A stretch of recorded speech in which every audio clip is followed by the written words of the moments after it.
Assalamualaikum warahmatullahi wabarakatuh. Berjumpa kembali di percakapan pasca observasi bersama saya Siti Jumrah, CGP Angkatan 10 dari SMP Negeri 112 Jakarta Utara. Saya masih ditemani oleh Bapak Ade sebagai guru yang telah diobservasi pada kegiatan supervisi akademik, dan saya pun ditemani oleh Ibu Wiwi Ika Yulistiawati sebagai pengajar praktik di Pendidikan Guru Penggerak Angkatan 10. Assalamualaikum Bu Wiwi. Assalamualaikum Pak Ade. Bagaimana kabarnya Bu? Pak? Alhamdulillah baik. Alhamdulillah baik. Pak Ade, kemarin kita sudah observasi di kelas. Ya. Nah sekarang saya minta izin untuk mengobrol ya Pak Ade. Nah, tujuan kita ngobrol hari ini itu apa ya Pak Ade? Ini untuk mengevaluasi sejauh mana proses saya kemarin pembelajaran di kelas saya. Baik, tujuan Pak Ade itu untuk mengevaluasi. Bisa diceritakan kembali Pak Ade area pengembangan yang Bapak lakukan di dalam kelas, langkah-langkah atau tahapan pengembangan belajar apa yang sudah Pak Ade lakukan? Tentunya saya membuat perangkat pembelajaran. Untuk area pengembangannya itu saya membuat area pengetahuan.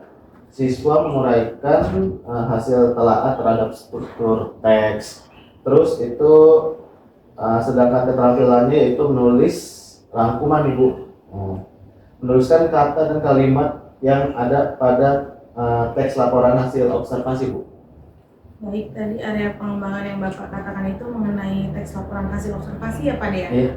Nah, bisa diceritakan sedikit tidak Pak Ade mengenai kelebihan Pak Ade di sini? Kelebihan saya mungkin saya bisa membuat kelas lebih ceria, bisa membuat kelas itu tidak tegang, santai, lebih santai. Jadi kelasnya diciptakan senyaman mungkin ya Iya, Pak Ade ya, biar iya. anak-anaknya ceria gitu Iya. Pak Ade ya. Nah kalau kekurangan Pak Ade sendiri dalam kelas yang terlihat oleh Pak Ade itu apa sih kira-kira? Kurangannya, kalau kekurangannya itu kalau saya lihat itu anak ada yang tidak ibaratnya tidak fokus atau tidak terlalu memahami materi dalam bentuk kelompok. Jadi di dalam diskusi kelompok ya. Anak tersebut tidak memahami materi ya Pak Ade, Iya. tidak aktif gitu Tidak ya Pak Ade. aktif, ya, kurang aktif. Betul. Nah kalau Pak Ade menilai diri sendiri yang kemarin mengajar di kelas nih saat saya observasi Pak Ade, dari skala 1 sampai 10 kira-kira Pak Ade berapa nilainya? Saya 8. Wah, kok 8? Padahal saya lihatnya Pak Ade tuh udah cukup baik loh, cukup bagus saat di observasi kemarin. Kenapa Pak Ade bisa katakan 8? Karena masih ada aja Bu siswa yang tidak aktif Bu di pelajaran saya gitu. Kadang makanya saya tidak memberikan nilai saya sendiri gede, karena saya merasa emang di dalam pembelajaran itu emang saya masih kurang membuat anak lebih memperhatikan materi yang saya berikan gitu. Ya, jadi Pak Ade merasa diri Bapak belum cukup sempurna. Iya. Makanya memberikan nilai diri sendiri gitu 8. Iya. Karena anak ada yang masih belum aktif dalam kelompok. Baik Pak Ade. Nah, hambatan yang Pak Ade dapat tadi kira-kira untuk mencapai tujuan pembelajaran tuh Pak Ade, apa yang Pak Ade akan lakukan?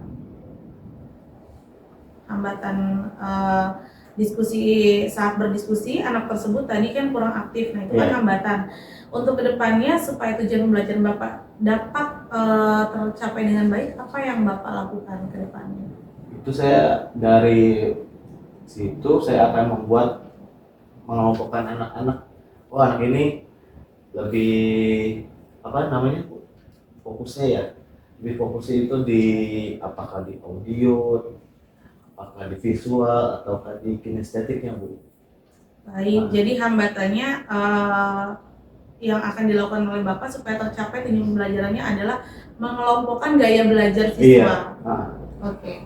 Solusi Pak Ade untuk menemukan hambatan, lalu kira-kira siapa yang bisa membantu Pak Ade untuk memecahkan hambatan Bapak di dalam kelas? Kalau yang bisa membantu, yang saya sering share juga itu sama Bu Dama, Bu. Oke, Bu Dama, rekan sejawat ya Pak Rekan Ade? sejawat ya. Lebih biasa kalau saya ngobrol kalau tentang masalah ini itu, Bu Dama suka memberi solusi atau nasihat. Baik. Kemudian rencana perubahannya kapan Pak akan mulai dilakukan? Secepatnya Bu, insya Allah. Secepatnya. Iya. Nah, kalau secepatnya berarti kan Bapak perlu strategi nih. Iya. Nah, strategi yang dilakukan untuk perubahan pengembangan Bapak yang terdapat masalah yang di dalam kelas tadi itu seperti apa? Strategi saya itu, saya akan membuat pengelompokan anak sesuai dengan gaya belajarnya, Bu. Jadi itu akan membantu si anak ini atau siswa untuk memahami materi apa yang saya akan berikan, Bu. Baik Pak Ade, sudah akan dilakukan dengan baik dan berjalan sesuai, tapi kan tadi masih terdapat kekurangan di dalam kelas mengenai siswa berkelompoknya masih kurang aktif ya Pak Ade ya.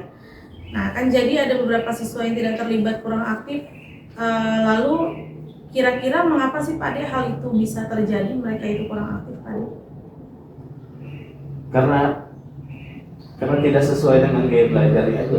Mungkin kan saya yang kemarin itu saya lebih ke audiovisual. Mungkin ada anak yang belajarnya tuh apa Bu namanya? Yang apa? Kurang melalui audio, dia hanya bisa. Jadi auditory ya Pak Iya. ya. Jadi pengelompokan belajarnya kurang tepat. Iya. Oke. Gitu sih, Bu. Nah, rencana kedepannya Pak Ade, saat nanti proses pembelajaran ke depan, Bapak kan akan menyesuaikan pembelajaran sesuai gaya belajarnya mereka nih Pak. Iya. Lalu yang akan dilakukannya pada Pak Ade setelah selesai dari sini kan akan dilakukan secepatnya ya Pak ya. Secepatnya itu kira-kira kapan Pak Ade akan dilaksanakan?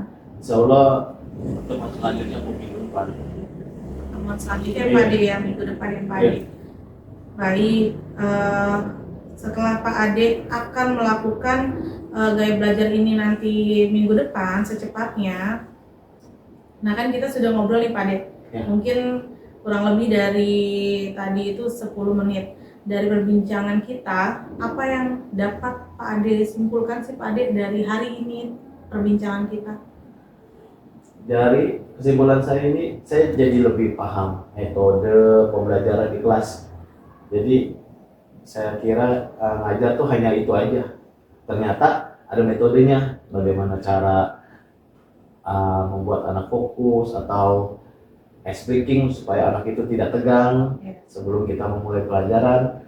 Terus tentang gaya belajar anak juga, ternyata anak ini mempunyai gayanya masing-masing. Kayak ada yang tadi itu yang apakah melihat atau mendengarkan atau kinestetiknya. Ya. Jadi gaya belajarnya ada kinestetik, auditory, kemudian ada visual ya Pak Ade ya.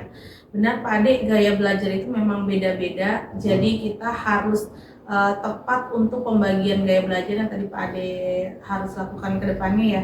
Supaya anak tersebut tadi kan Pak Ade bilang tidak dalam kelompok itu tidak pasif, tidak aktif ya Pak Ade, harus aktif gitu ya Pak Ade.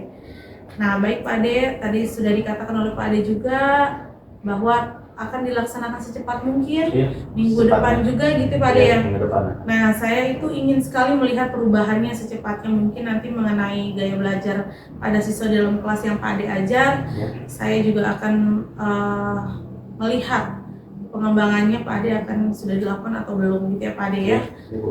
Terima kasih banyak waktunya di hari ini sudah menyempatkan waktu untuk perbincangan pada sesi pasca observasi. Semoga kita bisa dapat lebih baik lagi ke depannya saya dan Pak Ade.